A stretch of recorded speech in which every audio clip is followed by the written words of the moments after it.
Halo, ketemu lagi bersama saya Henry Juju di channel kita. Masih sharing pengalaman seputaran asam lambung, GERD, anxiety dan psikosomatis tentunya teman-teman. Semoga kita semua dalam keadaan sehat selalu dan yang lagi masa dalam penyembuhan saya doakan semoga cepat terbebas dari segala macam sensasi dan penyakit ini. Tetap semangat dan sebelum memulai video ini ada baiknya kita tersenyum terlebih dahulu. Oke teman-teman semuanya, saya berharap teman-teman bisa mendukung saya untuk mengembangkan channel ini dengan melakukan subscribe, like, dan komen untuk hal-hal yang ingin ditanyakan nanti akan saya jawab. Pada kesempatan kali ini kembali saya mengingatkan bahwa saya bukan seorang dokter, bukan seorang ahli terapis, bukan seorang apoteker, bukan seorang psikolog, psikiater, bukan. Saya hanyalah seorang yang pernah mengalami gangguan pencernaan asam lambung, GERD, anxiety, psikosomatis ini teman-teman. Pada video kali ini saya akan sharing informasi mengenai salah satu sensasi yang saya rasakan ketika terkena serangan penyakit ini, yakni sensasi dada yang terbakar, sebelah kiri, kadang sebelah kanan, kadang tembus sampai ke belakang sini teman-teman ya. Dan itu kalau saya pengalaman saya pribadi itu tidak begitu 1 kali 24 jam secara terus menerus, tidak. Dia seperti hilang timbul seperti 1 jam, nanti berulang lagi 3 jam kemudian, 4 jam kemudian dia hilang timbul teman-teman. Itu sangat mengganggu, seperti jarum nyucuk sampai tembus ke belakang sini. Saya juga bingung awalnya apa itu sebetulnya yang terjadi, tapi saya dulu kan pernah pemeriksaan EKG ataupun ronsen juga. Sebetulnya saya memang tidak ada permasalahan dengan hal-hal yang berkaitan dengan jantung ataupun paru-paru teman-teman. Dan ini memang benar-benar sudah diperiksa murni karena pengaruh atau efek dari naiknya asam lambung atau terjadinya gangguan pencernaan. Dan khususnya di sini setelah saya baca-baca informasi, saya cari-cari data bahwasanya hal yang terjadi tersebut itu adalah hal yang lumrah teman-teman ya, dimana pada posisi orang-orang yang menderita gangguan seperti yang kita alami itu, katup esofagusnya sendiri dalam keadaan tidak normal atau dalam keadaan tidak elastis, yang harusnya dia itu menutup dan membuka hanya pada saat makan dan minum, ini dia terbuka terus teman-teman.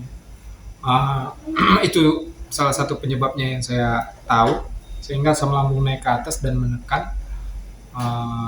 Bisa terjadi gas lambung yang tinggi tersebut membuat gangguan di sekitaran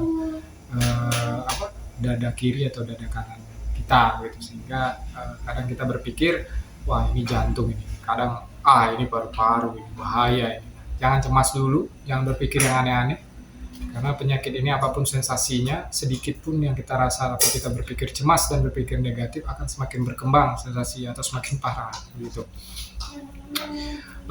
Mungkin itu salah satu penyebabnya dan salah satu sensasi yang saya rasakan. Nah, berapa lama? Berapa lamanya setiap orang porsinya tentunya berbeda-beda.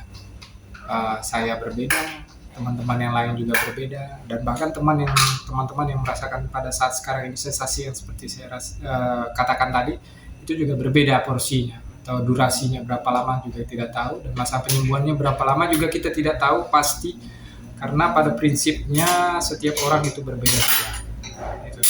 Jangan takut, jangan pernah membandingkan diri sendiri dengan orang lain, karena porsi sehat kita itu berbeda, jangka waktu dan durasinya juga berbeda. Yang penting tetap semangat, tetap tersenyum. Nah, bagaimana cara saya menyikapinya atau mengatasinya? Setelah saya tahu permasalahan yang mendasarinya itu apa, yaitu katup esopagusnya. Katup esofagus itu sangat berfungsi untuk mengatur menutupnya asam lambung supaya tidak naik mengalir ke atas ya, ke kerongkongan, sehingga menimbulkan efek seperti sensasi sakit atau menusuk di dada kiri atau di dada kanan, terbakar dadanya gitu.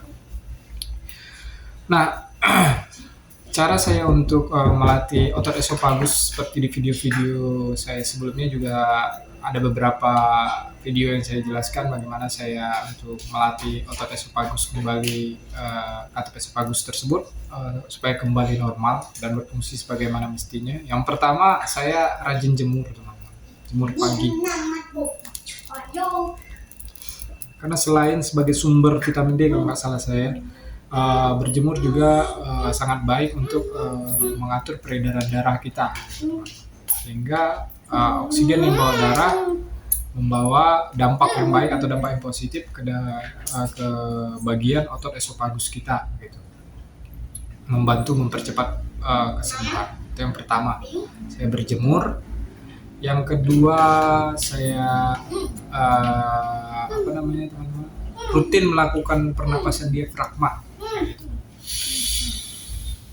Tahan di perut sampai di titik kemampuan kita untuk menahan, terus kita hembuskan melalui mulut.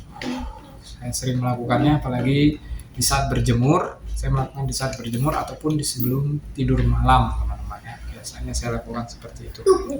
Nah, cara yang kedua itu, cara yang ketiga sendiri, menekan di bagian satu jengkal begini. Nah, dari pusat di sini kan, pusat. Nah, naikkan satu jengkal. Nah, di sini ditekannya. Pas nanti di bagian ulu hati atau bagian sekitaran katup esofagus tersebut, teman-teman. Tekan searah jarum jam. Biasanya saya lakukan 100 hitungan dalam sehari. Saya waktu lari-lari sore, gerak-gerak sore, saya lakukan itu sambil ya kan, istirahat setelah lari ya kan. Dengan catatan segala macamnya itu akan memberikan dampak yang baik. Kalau saya sendiri ya, pengalaman saya sendiri, akan memberikan dampak yang baik ketika kita konsisten untuk melakukannya. Jangan sehari iya, sehari tidak, sehari iya, sehari tidak. Kecuali memang betul-betul dalam keadaan mendesak, seperti hujan, tidak bisa berjemur, kan seperti itu. Tapi kalau namanya pernapasan diafragma dan memijat bagian yang seperti saya bilangkan tadi, itu setidaknya mau hujan mau panas di dalam rumah bisa kita lakukan secara konsisten tentunya ya. Nah, selain ketiga cara tersebut, apa yang saya lakukan? Ya, saya tetap rutinkan minum air hangat ya. Rutinkan tetap minum air hangat. Begitu bangun pagi, saya belum melakukan apa-apa, langsung minum air hangat. Biasanya 2 gelas, teman-teman ya. 2 gelas, 45 menit saya tahan dulu, tidak makan atau tidak minum. Harusnya seperti itu, gitu ya. Tidak makan, bukan tidak minum. Maksudnya tidak minum hal-hal yang lain dulu. Jadi 45 menit setelah minum air hangat itu saya biarkan dulu. Setelah 45 menit boleh saya makan buah, saya makan sarapan atau segala macamnya. Selain air hangat, terus yang saya lakukan itu ya tentunya 3P ya, harus konsisten, teman-teman ya. Apa gunanya segala macam yang kita lakukan, mulai dari pernapasan diafragma, berjemur pagi hari, jalan sore, minum air hangat, dan mengurut atau memijat sendiri ya bagian katup esofagus dari luar ini, kalau tidak kita konsisten 3P-nya, percuma. Saya rasa percuma. Karena apa? Karena kunci dari kesembuhan itu adalah 3P. Ya, ini konsisten dalam menjaga pola makan, menjaga pola hidup, tentunya menjaga pola pikir. Otot esofagus itu akan menjadi longgar ataupun tidak berfungsi dengan semestinya ketika kita banyak berpikiran yang aneh-aneh, cemasnya timbul, panic attack-nya juga muncul. Jadi ya teman-teman, saya berharap dirutinkan dulu, dikonsistenkan dulu 3P kita, baru kita jalankan seperti yang saya katakan. Mudah-mudahan teman-teman bisa dapat terhindar ataupun dapat terbebas dari keluhan sensasi nyeri bagian gigi, dada kiri dan dada kanan tersebut, teman-teman ya. Tetap semangat. Yang pertama, optimis saja, jangan berpikir yang aneh-aneh. Kapan saya sembuh? Kenapa sudah 2 bulan, 3 bulan, 4 bulan, 5 bulan, bahkan setahun masih gini-gini saja? Kalau saya boleh ngasih masukan sedikit saja, teman-teman, jangan berpikir kenapa kita lama seperti ini. Coba dipikir lagi, udah berapa tahun hidup kita yang tidak teratur, penuh dengan kesemrautan seperti itu.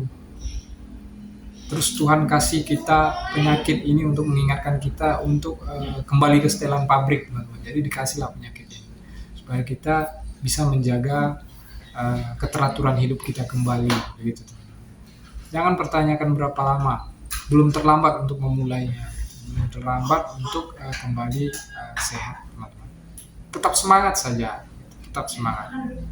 Porsi setiap orang itu berbeda, sakit setiap orang walaupun dengan penyakit yang sama, dengan sensasi yang sama, durasinya berbeda masing-masing. Jangan pernah tanya ke sini berapa lama bang, berapa, itu tidak akan berguna, teman-teman. Mau dia bilang 1 hari pun tidak akan berguna bagi teman-teman, karena durasi kita berbeda masing-masing. Yang dapat kita lakukan adalah melakukan sekarang sesegera mungkin untuk menjaga pola hidup, pola makan, dan pola pikir kita, ditambah dengan latihan-latihan yang lain tentunya, teman-teman. Dengan konsisten setiap hari kita lakukan, pasti memberikan dampak yang baik, akan memberikan perbaikan, akan mengurangi semua gejala dan semua sensasi yang kita rasakan. Seperti itu, teman-teman. Kenalilah diri pribadi kita, gitu. Mungkin sebagian teman-teman pasti banyak bertanya, di kolom komentar juga banyak bertanya, berapa lama bang merasakan ini? Saya mau jawab apa, saya juga bingung begitu. Kalaupun saya bilang pengalaman saya berapa bulan begitu, ya percuma saja, teman-teman, karena kita tidak akan sama. Mungkin cara yang kita lakukan bisa sama, tapi hasil yang kita dapatkan tentu berbeda gitu. Karena tingkat keparahan dari yang setiap kita rasakan itu berbeda-beda pula gitu. Nah, yang penting tetap semangat lah, lakukan segera mungkin, jangan banyak pertanyaan. Menurut teman-teman metode itu baik, menurut teman-teman cara pengobatan itu baik, lakukan. Kalau yang masih dalam mengkonsumsi obat dokter, minum secara rutin.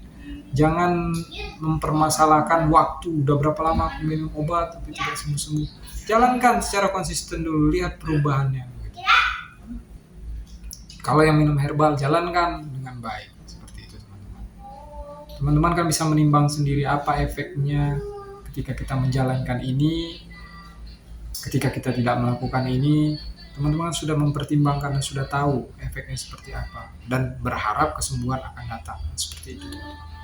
Mungkin itu saja yang dapat saya sharingkan pengalaman saya. Jangan takut, itu hanya penyakit biasa, itu hanya sensasi biasa, itu tidak berbahaya selagi itu hanyalah sebuah asam lambung ya, yang disebabkan oleh asam lambung GERD tadi ya, atau esopagusnya ya, yang bermasalah.